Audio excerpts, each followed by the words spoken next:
And good morning, Hoosier Nation, and welcome to Victorious Edition, maybe the revenge edition of Hoosier Morning After. This is Hoosier Morning After Rutgers. Last night, your Indiana Hoosiers go on to beat Rutgers 66-67, or 66-60, excuse me, bringing our record right now to 17-7. 8-5 in the Big Ten, now in a tie with Rutgers for second. Not far, just barely above about the rest of the middle of the Big Ten. Very interesting kind of records in Big Ten this year. But anyways, Indiana overcomes and gets a big win from a normal big win hangover that we tend to see from an Indiana team after something like the Purdue game was. We've had letdowns in the past, but great to see the team answer. Just a hell of a start to this game, sharing the ball, getting great looks. That first 15 minutes of the game was just pretty. And then it turned into what you expect out of a Rutgers game, a slugfest, just very physical, nothing really easy. But at least during the good stretches, it was good to see Indiana, for the most part in this game, putting Rutgers on their heels and kind of doing to Rutgers what Rutgers has done to us a lot.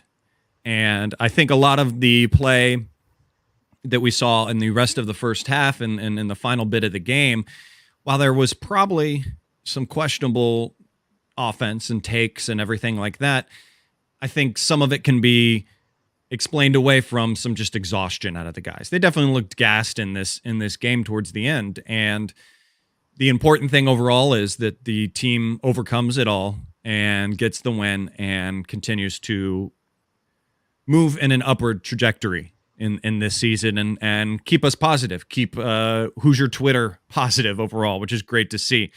Thank you for being with us, guys, this morning. I'm your host, Chad Schwartzkopf. Here with me always is Martha, the mop lady. Martha, give me your opening thoughts on this game.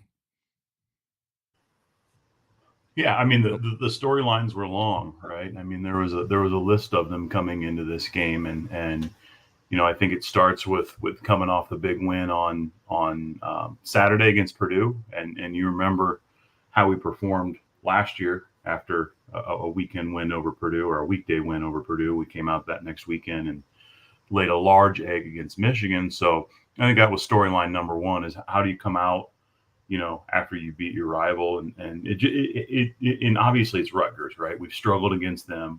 We haven't had a lot of success against them. They've had our number. We've heard all the talk on Twitter, and, you know, former Rutgers players calling us soft. And so there's that storyline as well. And, you know, there's a lot of weirdness around the game.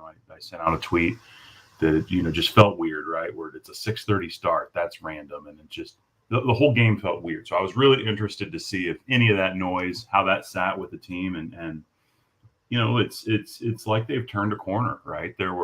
They continue to punch back. There was some adversity in the game, got out hot like you mentioned, and you know, punch back. And I think that we all had some concern the way we ended the first half with how is this going to go? Is this going to be your prototypical Rutgers game where, you know, we look like the better team for a chunk of the game and end up finding a way to lose down the stretch. So it was nice to see us turn that corner and get a win over Rutgers finally. You know, and there was some adversity. You look at the box score and you look at the way some of the guys played. I agree with you 100%. They do look gassed. Race Thompson took a lot of heat on Twitter, and I'm sure we'll talk a little bit about him. But man, he's Exhibit A in my mind. He's a guy who's still battling back, and he's being asked to play, you know, 25 plus minutes. That's a large ask for somebody that sat for a month and a half. So all in all, you take a step back and look at where we're at compared to where we were at a month ago, less than a month ago, really. And you can't, if you're an Indiana fan, you can't be anything but pleased, but happy with where we're sitting at with, you know, a little bit of the Big Ten season left. So good stuff. Yeah, I think Jared Morse even tweeted out that IU, I think a little bit over a month ago, was 1-4, 1-3 or something like that in the Big Ten, and then now look at where we are, 8-5, feeling so much better with how this season is going. Obviously, next we got to shift to and talk about the big man Trace Jackson Davis eclipsing 2,000 points and 1,000 rebounds. First Hoosier to ever do that.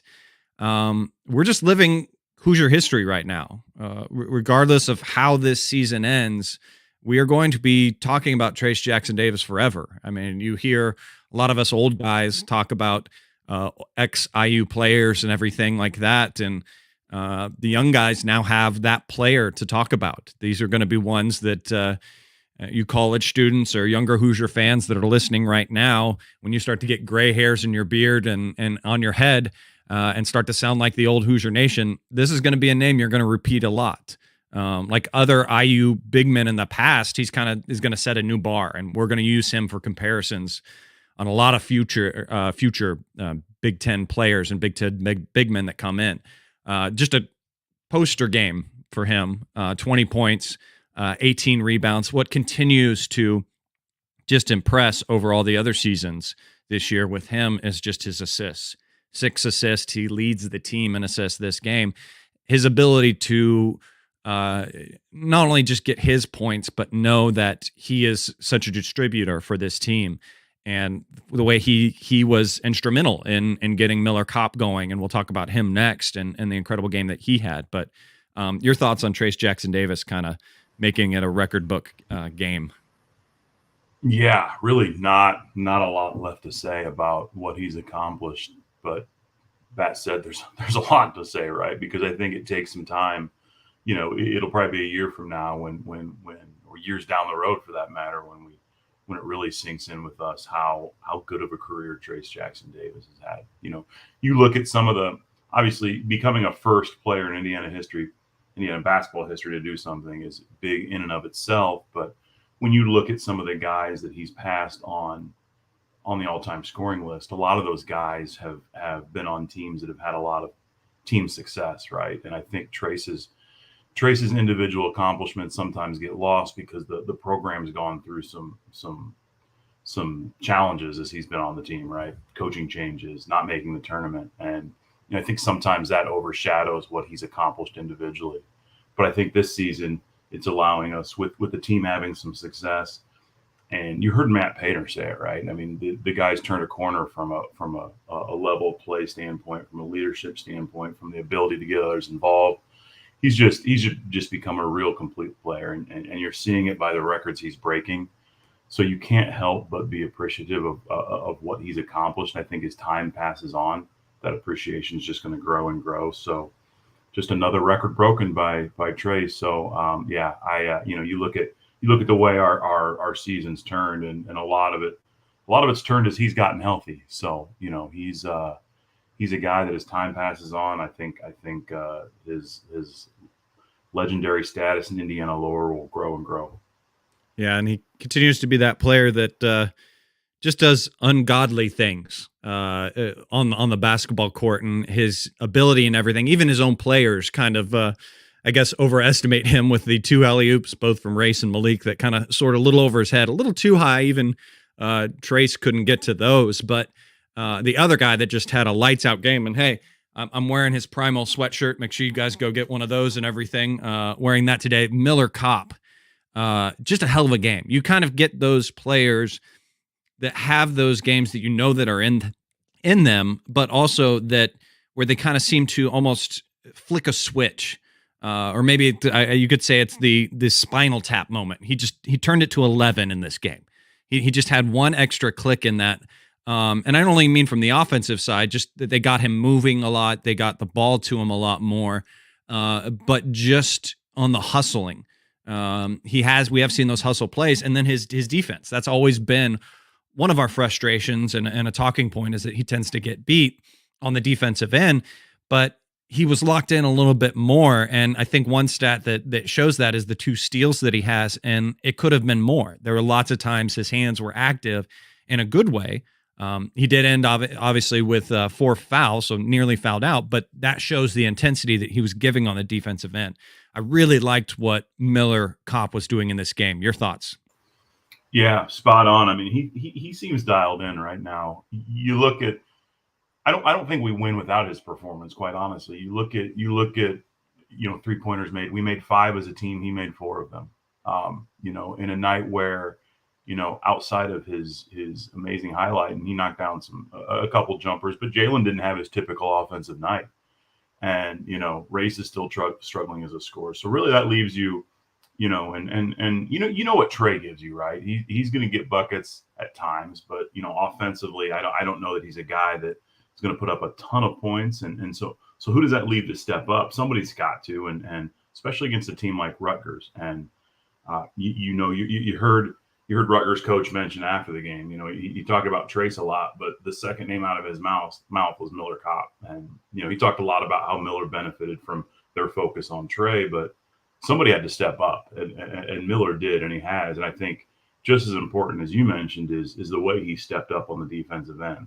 I mean, he stuck out against Purdue, diving on the ball, going after loose balls, and again, it's some of the activity he had on the defensive end again last night. Again, I don't think we win without his performance. So, it just seems like every night somebody's stepping up, somebody different stepping up, and that's what good teams do. And I think that's right now where we're at. It's always somebody different. You saw, talk about Ray still coming back. Jordan he played a minute, right, and he came in and lost his guy immediately. He was back on the bench. So, right now it's taking performances like that. It's taking guys like Miller. It's taking guys like we saw Malik came in and played some valuable minutes over the weekend. It's taking that, and I think those guys performing like that are key behind this turnaround in our season. Yep, Jalen Hood-Schifino, also a player that I think Hoosier Nation we need to enjoy. It was kind of questionable as we've gone through this season, where we've talked about his struggles and where he is, and are we going to get him another year? Are we not? And everything. The way things tend to still trend, I don't know how much we're going to keep him. He keeps trending on the draft boards, and his upside and his physicality, his build and everything. I think we only have him for 1 year. Sad to say. But he continues to impress. I mean, he did have a little bit of a struggle offensively overall, but had some great moments. I mean, that beautiful behind the back to himself and up and under situation was just so nasty. I mean, the things that he can do and the level that he can have. He does continue to maybe take a few shots early on in the shot clock than we would like. But again, those are still ones that we only notice and we only don't like when they don't go in. But when they're going in, we talk about how hot he is and how he's nailing every shot and everything for us and what a good player he is. But just kind of a middle ground game, I should say.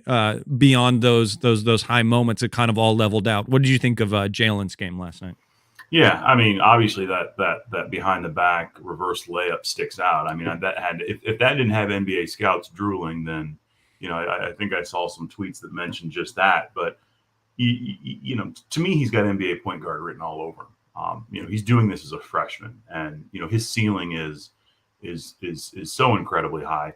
And to your point, yeah, let's enjoy him while we can. But it's also, it's in this era of college basketball, it's not the worst thing in the world, because what you're putting on tape is that somebody can come into this offense and have pretty instantaneous success. And when you're in the transfer portal era, you can point to that and be able to use that as a recruiting tool to bring in other really, really good players that have experience. So I think, as we talk about obviously losing some of these guys, I think we're putting a good blueprint on paper to be able to go out and attack the transfer portal. We're not bringing a whole lot of guys in. We're going to have some roster space. So you start thinking about that a little bit too, but certainly to your point, just he continues to just shine as a freshman. Obviously streaky a little bit offensively with his jump shot, but continues to be one heck of a point guard. And I'm with you. Let's try to enjoy him while we've got him, and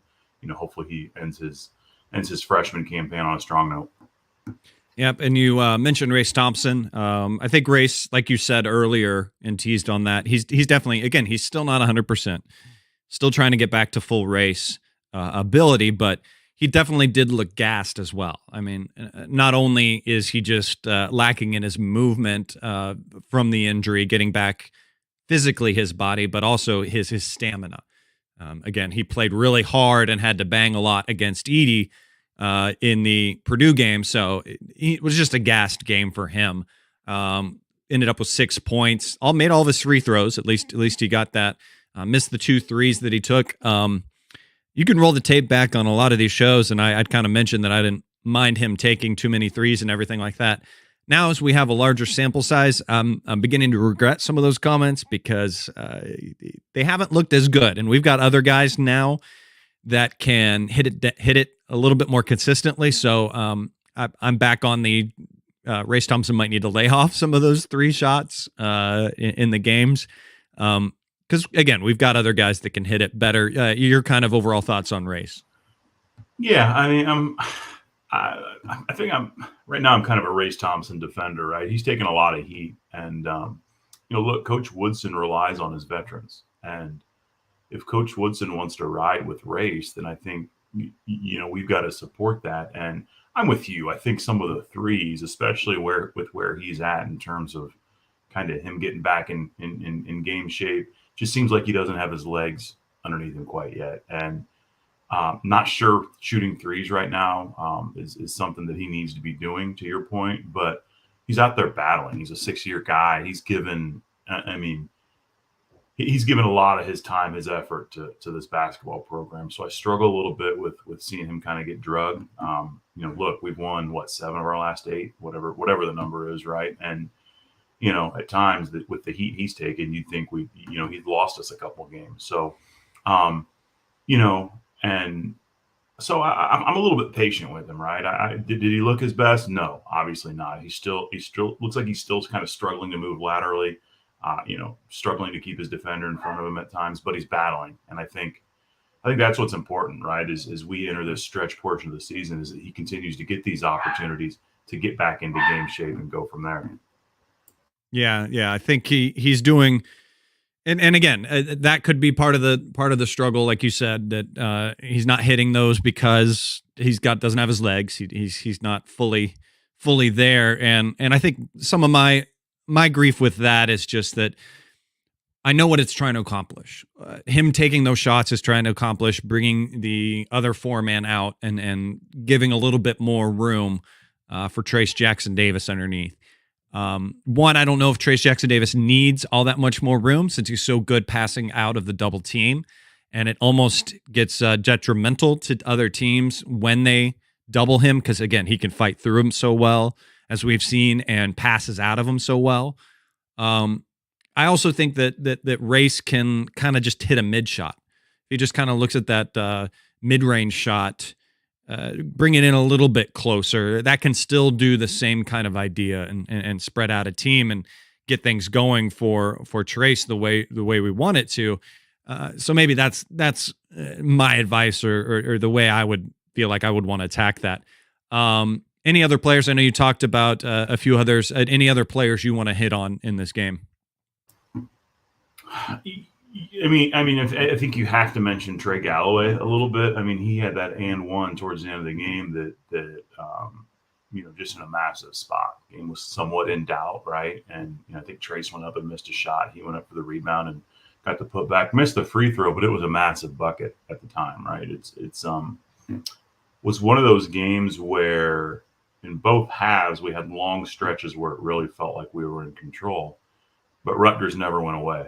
They chipped away towards the end of each half, and obviously, the game coming down the stretch, players need to make plays. We saw Jalen do it against Purdue on Saturday, and I think Trey made a pretty significant play, against Rutgers yesterday. So I think you got to mention him. I don't know if you saw Jordan Geronimo come in for a minute and lose his guy shooting a 3 and immediately come out. It was in the middle of that run towards the end of the second half. So don't know if that's an awful short leash. Obviously, he's still battling back from an injury, but he completely lost his man. And I think that was kind of the end of his night pretty quickly. Outside of that, Malik came in and played 14 minutes. None of it, knocked down a couple shots, grabbed 5 rebounds. It doesn't really pop out at me, but, he's able to stay on the court now, which obviously is a big deal for him considering some of the struggles he had earlier in the year doing so. Yeah, what the Jordan thing, I was my parents were here in town and we were watching the game delayed, and we almost had that moment of, oh, is that Jordan? Oh, Jordan's in the game. Oh, nope, now he's not. He's not in the game. So it was kind of, it was really a blink Don't blink your eyes. You'll miss Jordan's run. It would have been nice to see him get a little bit more of a run, or later on in the game get in there. But Trey Galloway, yeah, I want to back up to like you said, and you were talking about him. What continues to impress me with him, and I was pointing out there was a moment in the game where he kind of brings the ball up, and I love the way he can kind of penetrate on teams, and doesn't have to get all the way to the basket, but the reaction that causes is great, and his vision and his IQ. It was a specific play where he kind of drove down, stopped just inside the 3-point line, and then used every single inch of his pivot foot to kind of pivot around one way, the other, kind of fake out the team, and then dished a pass around both his man and Trace Jackson Davis's man to get him behind the defense for a probably a flush or a layup or an easy point by the rim. And that's what I love about his game and what he can give this team. And again, I've said this many times. I'm sorry, I'm going to be a broken record on that. It was one of the women's players that comes off the bench that said this, and is why, looking forward, I'm so excited for X to be back and in the starting lineup, because I love Trey coming off the bench. I love that mentality, how that plays in. And it was the women's player that is first off the bench that said, I like having that role. I'm not disappointed to be in the starting lineup because I can watch the game. I can see how it's flowing. I can see how I can come in and impact the game. And I think that's definitely a role Trey can play when this team gets to its highest point and has everyone healthy.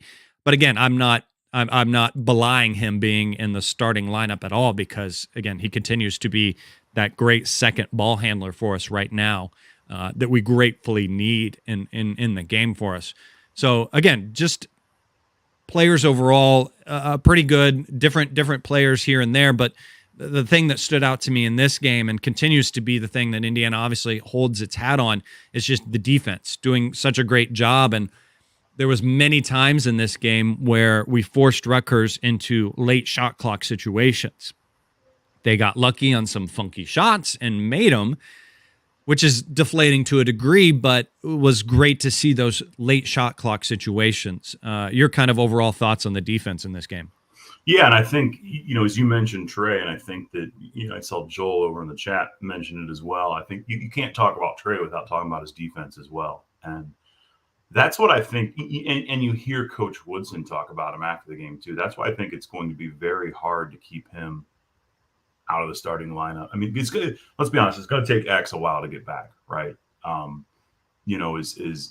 he comes back, and you look at Ray's coming back from a knee injury, and X has been off his feet for quite some time too. We see him obviously walking, but it's tough to stay in game shape when you've got an ankle issue like he does. So it's not like he's going to be back and be able to be play 35 minutes a game. It's going to take a stretch. So, I don't necessarily see Trey's minutes going away much, and I wouldn't be surprised to continue to see him start. But what he's brought defensively, the last handful of games has been really solid. He did a great job on Rutgers perimeter players yesterday, so I think you've got to mention that as well.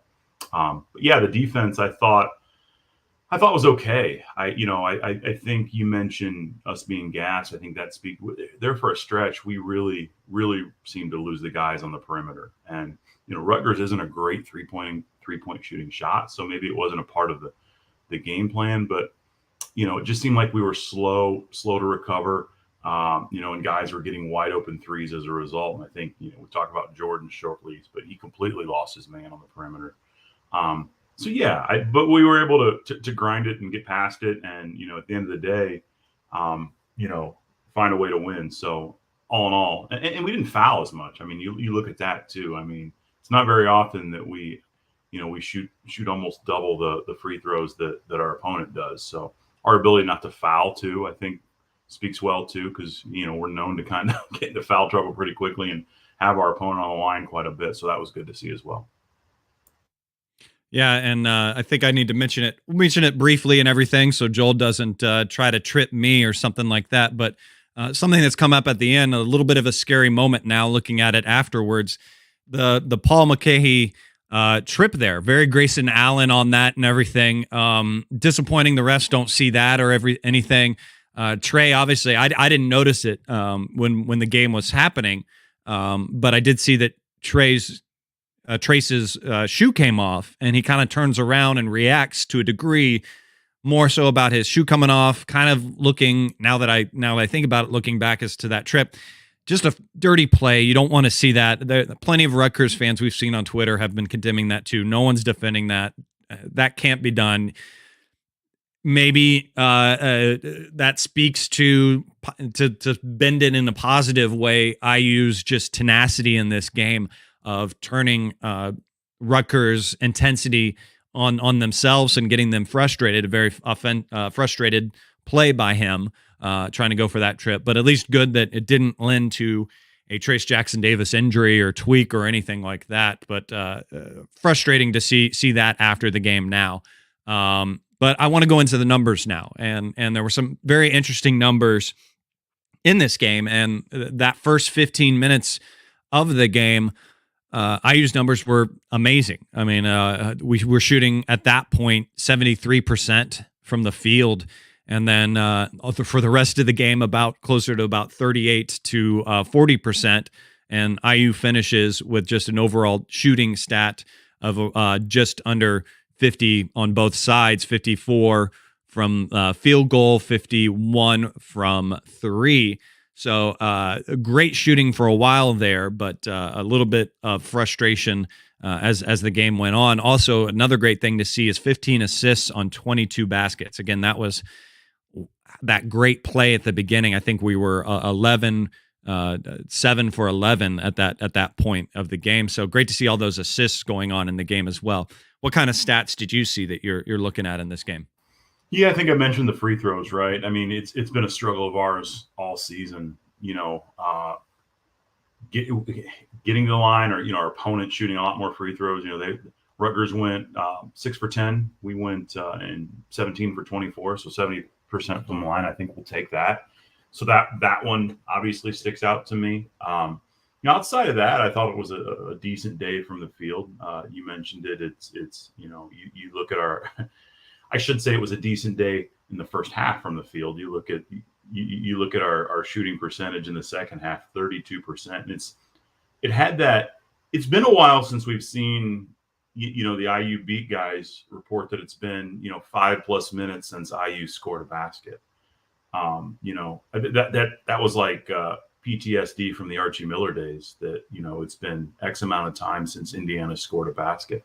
And that was the first time, last night, I think we went almost 8 minutes without scoring a field goal in the second half. And that's become such a rarity too. I was listening to a Crimson Cast podcast. I think it was after the Illinois, I can't remember which one, when it was, but they were talking a lot about how, this team has lived on its strength of its defense, and how all the defenses remain strong, how the offense has become a real weapon to the point of being borderline dangerous. And it's true. I don't know that we always think about it that way or talk about it that way, but this, offensively, this team has become really good. So to see, I think it's kind of an outlier what we went through offensively in the second half last night. And, I think that speaks a little bit to Rutgers being really good defensively. But we also missed some opportunities as well. But all that said, we found a way to win. But yeah, that stuck out to me too. That long stretch of not scoring in the second half, shooting 32% from the field in the second half. So, but again, happy to be able to leave with a win. Yeah, and I think a lot of that, what helped us in that second half. Now, looking at the half comparison stats wise too. I mean, Indiana finished with 35 rebounds. 23 of those were in the second half. So obviously that is one thing that helped Indiana, as we often have seen that we struggle to win that luck of the bounce of the rebound ball. At least on the defensive end, a lot of teams offensively tend to get rebounds on us. Another great stat to see, just kind of in comparison with how they finish in the regular season. Rutgers usually tends to force teams on average to just under a point per possession. I think 0.9 something rather. And IU finishes this game, despite the abysmal second half shooting, at 1.065 points per possession. So just good things to look at overall, but nothing too glaring, obviously, other than those second stat shooting numbers that stands out for IU. One thing I did want to mention real quick that hit me really hard this morning that I hadn't seen until I was preparing for this show. I have to speak out just on behalf of Hoosier Nation and send all my good and positive energy to Rob Fennessy.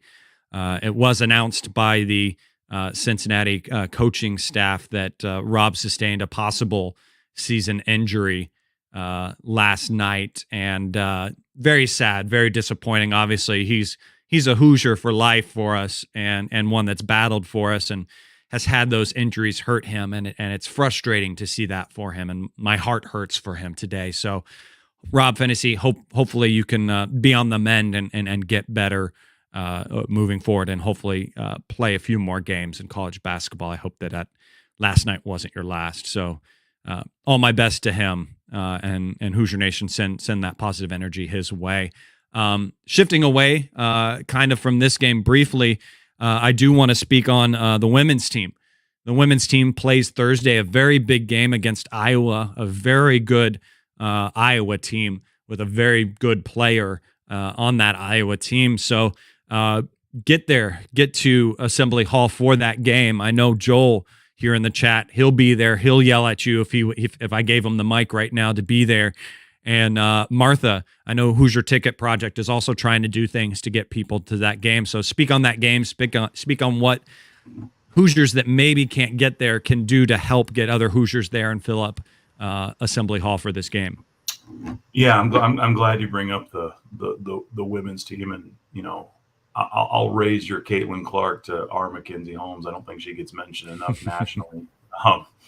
She doesn't shoot the logo shots, but man, she's a beast down low. Iowa's got I can't remember her name, but Iowa's got a big girl down low too. So it's going to be a battle. You saw Iowa go in and to Ohio State and really kind of turn Ohio State season upside down a little bit. But anyway, to your point, yeah, huge game. It's another odd six. I think it's a 6:30 start. But the Hoosier Ticket Project, and I've got to thank Jared and Assembly Call and that whole community. I know you're a part of that, but he sent out a tweet, and we've had some of our biggest donation days in recent history over the last couple of days, and a lot of them have come with a message of let's get people to the women's game, and a man on our team's working hard, and if you're listening and you've got a team you want to send to the game, or you've got some kids, or you've never been, hit us up, because we want to do our part to fill up Assembly Hall, do what we can. These women are they do everything the right way. We've talked a lot about it. They play hard. It's a great program, and we need to do everything we can to support them. So yeah, again, if you haven't been, want to go, hit us up at the Hoosier Ticket Project, HoosierTicketProject.org, and we can certainly help to get you there. Yep, that's that game is a 6:30 tip. It's on BTN. If you can't be there, you can at least watch on TV and send your positive energy towards them. Moving on to what the men's have next. Men play next against Michigan. It's at Michigan on Saturday. It's a 6:00 ESPN covered game. Michigan kind of sitting right in the middle of the Big Ten in that Big 7 and 5 tie for third, fourth, whatever place you want to say in the middle. Need to get those road wins. This is a win that they can definitely get, but is going to be a tough one. I'm going to do my best not to get distracted too much by Juwan Howard creeping out of the coach's box like he tends to. He tends to irk me a lot when I watch these games, but I'm going to try not to get distracted by that. Your kind of thoughts on that, and then we also have at Northwestern another revenge game that we can get Wednesday coming up at 9 p.m. Yeah, I think when you start to look ahead a little bit, you've got 4 out of 5 on the road, and we know how difficult it is for any team to win on the road in the Big Ten. So I think we've got to put that in the back of our head and remember that this team has. I think we got a little reactive. I'm guilty, 100% guilty of this, of when things went south a little bit early in the season, it was like, here we go again, right? We've seen this story before, but we've seen this team's ability to react to adversity. So I guess my point is, with 4 or 5 on the road, there's a decent chance we may drop one or two of those. Would I love to win them all? Yeah, who wouldn't? right? But that's a really big ask. I think at Purdue's in there, at Michigan State maybe. So I mean, they're at Northwestern, who let's be honest, they're not last year's Northwestern. They're playing good basketball. So hopefully we can pick up a couple wins in there on the road. If we don't, it's not the end of the world. We end with 2 at home to end conference season, to get some momentum going to the Big Ten tournament. So I like the way that unfolds. But to your point, there's nothing I'd like more. You're Juwan Howard. I feel the same way about Hunter Dickinson, and especially with the comments he made about Bloomington. That didn't sit well with me. So there's nothing more than I'd like than to go up and beat him on his home court. So, but yeah, it's going to take a good performance as it does anytime you play on the road in the Big Ten. Yep. That's a great point. Getting after him, and I do like compared to last year. Hunter Dickinson did have Trace's number, and Trace did cower from him before. That was the time where last year where we would say that Trace would struggle against other physical or other very good Big Ten big men. It was Kofi and Dickerson that really had his number, and we got to remember that they're going to come out with some fire because we embarrassed them in the Big Ten tournament, having that comeback win and everything that we did. So they're going to have a little bit more fire for us, their fan base and everything going into this game. So we've got to take care of that for Hoosier Nation and everything and going into it. Let me give you one last word to kind of button up this game and your thoughts. Yeah, I think. Look, it's I just sit pretty impressed. I think there's and I've seen the positivity on Twitter. I mean, we haven't finished 500 in the Big Ten since 2016, and you look at us sitting at 8-5, and yeah, we're going through a pretty challenging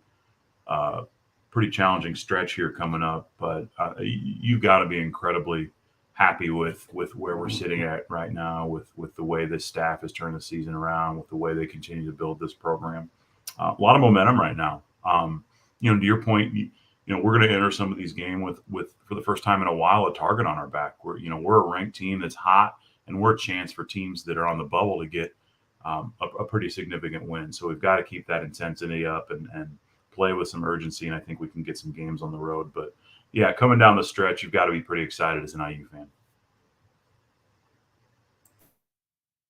Yeah, going to be a big one coming up. A lot of great momentum that IU has. Getting on the road, getting those road wins, just continue to be good resume builders for this Indiana team.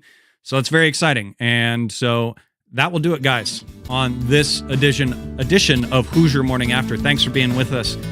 Thank you to Martha the Mop Lady for being with me as always. You can follow Martha on Twitter at the Mop Lady. Follow me on Twitter at General Chadwick as well. Special thanks as always to Bob Thompson for producing the music you hear on the show. Thank you to those that were here live in the chat. I see you guys. I appreciate you guys. Hello to those out listening in podcast world as well. We'll be back again the morning after the next game. Thanks for being with us today. Until then, go out there, guys. Have a wonderful day. And as always, let's go Hoosiers.